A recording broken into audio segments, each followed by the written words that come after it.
줄게 내 답 I feel like a fool 헤매어난 매일 What you want what you want 너로만 fool 가득 차는 맘이 What's going on. Halo, assalamualaikum warahmatullahi wabarakatuh. Salam sejahtera bagi kita semua. Perkenalkan, saya Dr. Yarti Felicia. Saya bekerja di salah satu rumah sakit di DKI Jakarta. Saya akan membahas tentang bagaimana perbedaan rawat inap intensif bagi keluarga atau bagi pasien yang sakit di rumah sakit. Berikut video ini. When she was just a girl, she expected the world, but it flew away from her reach. So she ran away in her sleep, dreamed of paradise.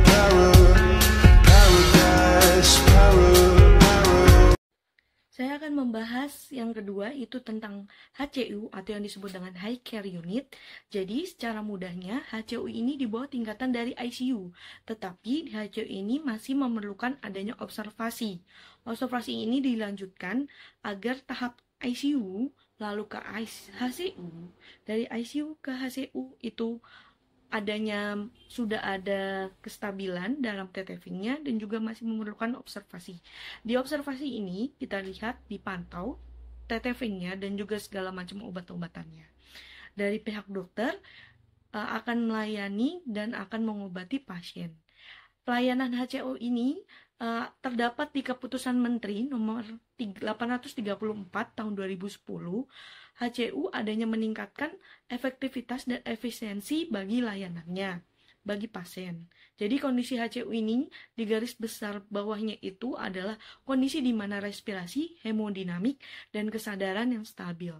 Yang ketiga itu ada ruang yang namanya Intensive Coronary Care Unit atau yang biasa disebut dengan ICCU.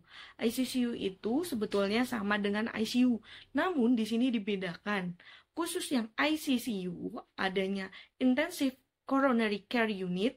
Coronary itu adalah bagian dari gangguan jantung dan beberapa kondisi yang biasa ditangani di ICCU, seperti jantung koroner, serangan jantung, atau gangguan irama jantung yang lain, dan bisa juga gagal jantung. Jadi ICCU ini menjadi bagian dari pusat layanan jantung dan gangguan dari pembuluh darah di rumah sakit. Sebagai fasilitasnya itu diprioritaskan untuk pasien yang komplikasi penyakitnya lebih ke kardiovaskuler atau jantung dan pembuluh darah, di mana dibutuhkan penanganan serta perhatian ekstra untuk pasien melalui observasi dan juga obat-obatan atau penanganan dari dokter spesialis maupun dokter yang lainnya. Yang keempat, itu ada NICU. NICU ini Neonatal Intensive Care Unit. NICU ini disediakan atau menyediakan layanan khusus bagi bayi yang baru lahir atau yang memiliki kesulitan dalam dia sewaktu lahir. Jadi sewaktu bayi ini lahir, bisa jadi bayinya ini prematur, berusia 23 sampai 24 minggu dan biasanya memiliki sistem pencernaan yang normal. Dalam beberapa kasus biasanya bayi juga tidak ada ruangan NICU. Jadi NICU ini memang masih sedikit dibagi sebagian besar rumah sakit. Nah, NICU ini dikondisikan khusus bagi pasien yang kondisinya tidak baik, yaitu dari kategori tadi namanya Intensive Care Unit, jadi memerlukan observasi lagi dan penanganan di bagian bayi tersebut gitu. Yang kedua, kita akan membahas tentang High Care Unit atau yang disebut dengan HCU. Di HCU ini adalah tingkat bawahan dari yang tadi kita udah bahas ICU, HCU. HCU ini tetap boleh dan perlu observasi atau pengawasan dari pasien yang sudah dirawat di ICU. Di HCU ini, pasien sudah mulai stabil, sudah ada perbaikan, namun masih yang tadi disebutkan, yaitu masih butuh pengawasan oleh pihak perawat maupun dokter. Dokter di sini yang dimaksudkan bisa dokter jaga, bisa dokter spesialis.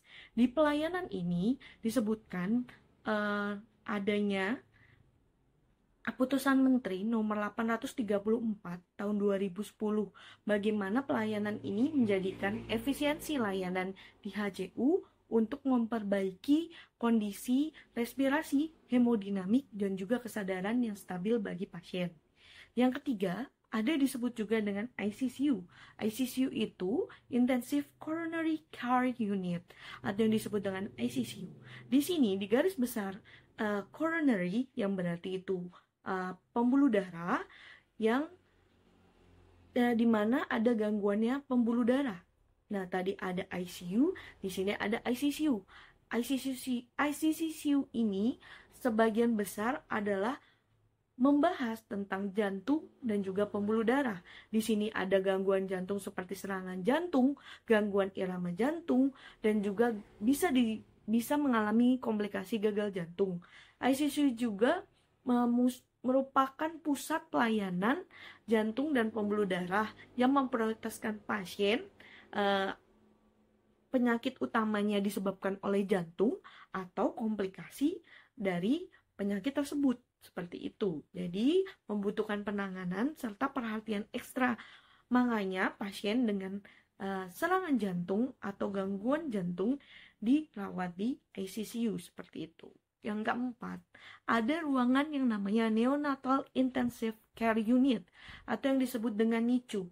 Banyak bayi-bayi yang bilang kalau sesudah lahir itu khusus bagi bayi yang baru lahir atau yang memiliki bisa dibilang dengan prematur. Prematur ini usia kehamilannya itu 23-24 minggu hingga bisa juga 40 minggu atau yang disebut dengan aterm ya. Aterm itu berarti sudah mencapai usianya. Nah, dalam kondisi ini biasanya bayi bisa mengalami susah bernafas atau transient atau sulit bernafas, ada yang kita sebut juga nafasnya cepat, ada retraksi dan lain-lain. Di dalam kondisi ini juga bisa menyebabkan infeksi juga pada bayi yang baru lahir gitu. Nah, makanya dibutuhkan untuk adanya ruangan NICU. Nah, ada nih satu lagi, selain NICU, ada juga PICU. PICU ini khusus anak-anak. Bedanya kalau NICU tadi bayi, sedangkan PICU itu anak-anak. PICU atau yang disebut dengan Pediatric Intensive Care Unit diperuntukkan bagi bayi atau anak lebih tepatnya serta anak usia 18 tahun gitu. Nah, di PICU ini sama seperti ICCU, ICU, HCU, dan PICU. Di mana di sini adalah di garis besar di bawah tersebut adalah Intensive Care Unit. Tapi ini khusus bagi anak-anak pediatrik. Meskipun di sini juga intinya sama, butuh observasi dan segala macam. Di sini juga contohnya pada anak yang kejang demam. Kejang demam itu ada dua, ada kejang demam kompleks, ada kejang demam sederhana. Dimana itu salah satu contohnya bisa dimasukkan PICU. Dan tanda-tanda kegawat daruratan yang lainnya, serta hemodinamik yang tidak stabil.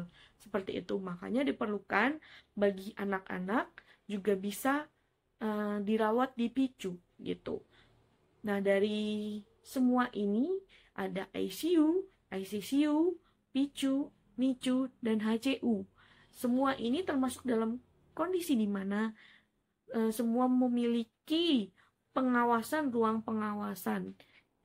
Pengawasan ini yang nanti setelah diobservasi pasien boleh pindah ke ruang rawat inap biasa dengan tujuan pasien tersebut sudah terhindar atau sudah merasa lebih baik dalam semua tanda-tanda vital, keluhan maupun yang lainnya.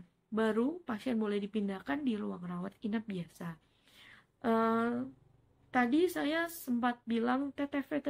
TTV itu adalah tanda-tanda vital, meliputi tensi, suhu, lalu ada juga nadi, ada juga respirasi gitu. Jadi kalau semua tanda-tanda vital kita stabil, pasien boleh dibalikan ke rawat inap seperti biasa atau disebut dengan ruang biasa.